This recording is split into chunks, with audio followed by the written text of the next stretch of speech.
Before time could be counted, before stories had shape and form, there existed only the overvoid, an infinite, flawless expanse of pure white potential, untouched by thought, emotion, or even existence itself. It was in this unblemished field that the Monitor race came into being, cosmic sentinels, tasked with observing and cataloging the fledgling multiverse that sprouted like imperfections upon the blank canvas. Among these monitors rose one who dared to question the sacred duty, Dax Novu, the greatest of them all, the one destined to fall into the abyss. As he gazed into the chaotic fiction of the multiverse, Dax Novu was corrupted, not by malice or hatred, but by a love too deep, a desire to consume, possess, and protect the stories he beheld. Thus Dax Novu became Mandrakk, the Dark Monitor, the living embodiment of cosmic vampirism, feeding on stories, realities, and the lifeblood of all creation itself. Meanwhile, far below the consciousness of the monitors, in the tumultuous heart of the fourth world, a different darkness brewed. From the cosmic battles between titanic forces emerged Uxus, a mere mortal of a forsaken world who, through treachery and force of will, seized the divine powers of the gods and forged himself into Darkseid, the god of tyranny. Yet even at the height of his power, Darkseid was but a shadow of his true form, a metaphysical entity so vast and fundamental that the avatars seen battling, Superman and Orion, were mere splinters, reflections cast into the lesser dimensions. True form Darkseid was the very concept of domination, anti-life and inevitable decay given mind and will. He existed across all realities simultaneously, a death knell that tolled whenever hope tried to rise. Entire universes withered at the edge of his thought. Countless pantheons fell before the mere suggestion of his coming. And yet, despite the enormity of their respective powers, Mandrakk and true form Darkseid never met, separated by the thin, trembling veil of narrative law. The monitors stood aloof from the gods, and the gods, in turn, raged and bled within the frameworks the monitors wove, until the final crisis. Reality itself began to buckle under the weight of countless contradictions, betrayals, and collapsing timelines. Darkseid, mortally wounded in the lower realms by Orion and driven by an insatiable hunger to perfect anti-life, extended his true form further than ever before. His fall was no fall. It was a strategic descent, a cosmic seed planted to infest the root of the multiverse itself. Simultaneously, deep within the bleed, the red lifeblood between universes, Mandrakk stirred. Starved and maddened by eons of imprisonment, he thirsted once more for the substance of reality. Every death, every crumbling story, every extinguished hope called to him like a siren song. Darkseid's death and Mandrakk's awakening were not coincidences. They were harmonies in a darker symphony, orchestrated by powers neither fully understood. As Darkseid's essence bled across the fabric of existence, his true form detached itself from the fallen avatar and sought survival beyond mere resurrection. It drifted into the folds of the bleed, where laws frayed and chaos reigned. There, at the frayed edge of being, it encountered the broken, bleeding husk of Mandrakk, and in that meeting a terrible understanding was born. Mandrakk, whose essence had always hungered for the fiction of lesser beings, recognized in Darkseid a feast unlike any other, not merely the stories of heroes and gods, but the living, breathing concept of finality itself. Darkseid, in turn, saw in Mandrakk the one vessel capable of transcending even the end, the ability to not only kill creation, but to consume the memory of its existence. Where others would have clashed, Mandrakk and Darkseid merged.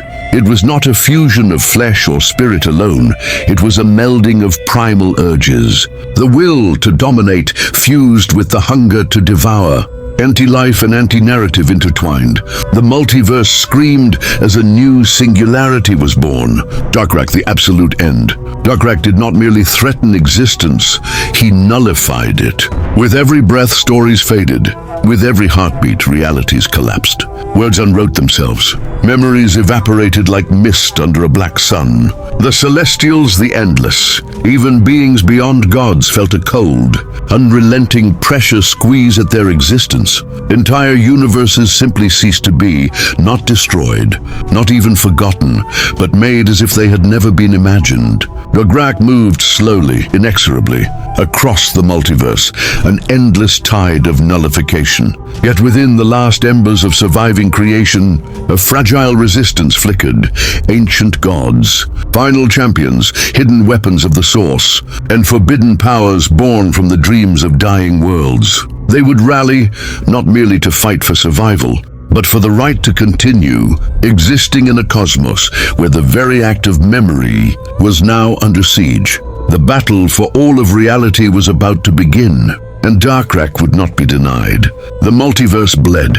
From the highest heavens to the deepest hells, the ancient realms convulsed as Darkrakk, the fused abomination of true form, Darkseid and Mandrakk, spread, his oblivion across all planes of existence. Time cracked like glass. Space folded in on itself. Even the gods, once arrogant in their dominion, could only fall to their knees as their mythologies disintegrated into dust. Against this cosmic catastrophe, the last defenders of existence rallied.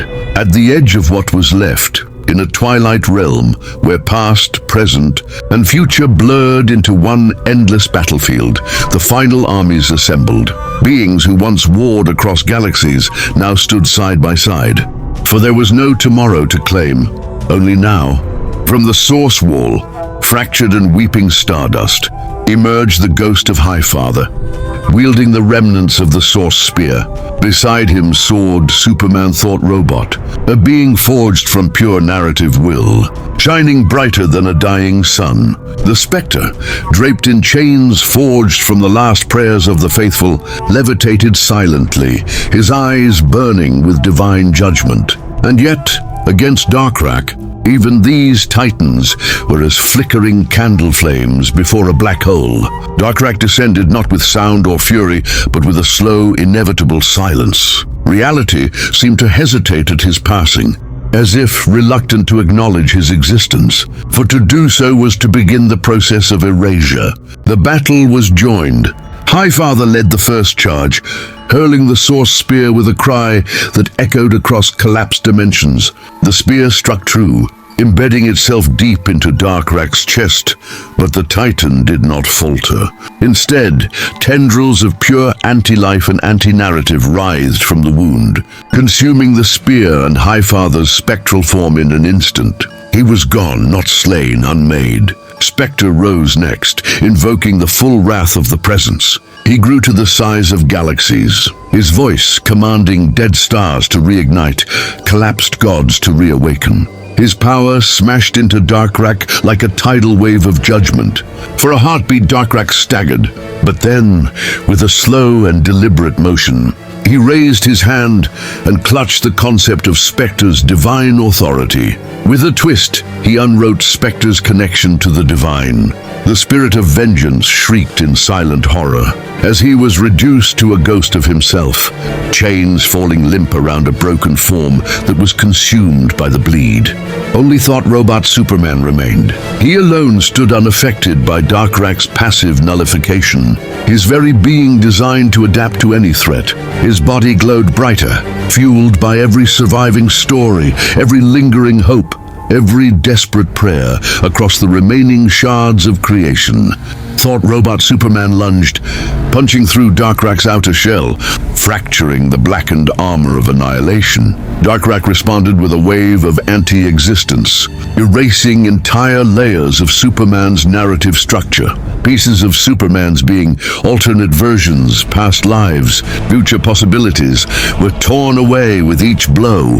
But still he fought on, adapting faster, shining harder. The battlefield became a storm of collapsing realities, with fragments of dead universes spinning around them like ash in a cosmic maelstrom. Blow after blow, they traded devastation.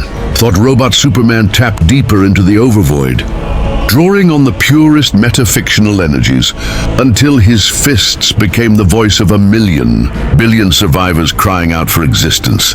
For a moment he pushed Darkrakk back. For a moment it seemed that hope might prevail. But Darkrakk was not merely destruction. He was finality. He was the death of meaning itself. Summoning the anti-life within him, Darkrakk whispered a word no living being could endure. The word of uncreation. Thought Robot Superman faltered? His form, despite all its invincibility, began to unravel, pixel by pixel, thought by thought. Desperately, Superman threw one final punch, a blow so vast it cracked the fabric of the overvoid itself. It struck Darkrakk in the heart. The fusion core where Mandrakk and Darkseid's essences coiled and writhed. The punch tore Darkrakk's armor wide open, exposing the raw singularity within. For the briefest of seconds, Darkrakk's form wavered. But then, with a terrible, inexorable pull, he absorbed the attack, the energy, and even the idea of resistance itself. With a last breath, Darkrakk clamped his hand around Superman's heart and crushed it. The thought robot shuddered, the light in his chest dimming, and fell into the darkness. There was no scream, no final words, only silence. The last defender was gone. Darkrakk stood alone in the void, victorious. No multiverse, no resistance, no memory. Only him. He had become the final story, the end without beginning, without middle, without end.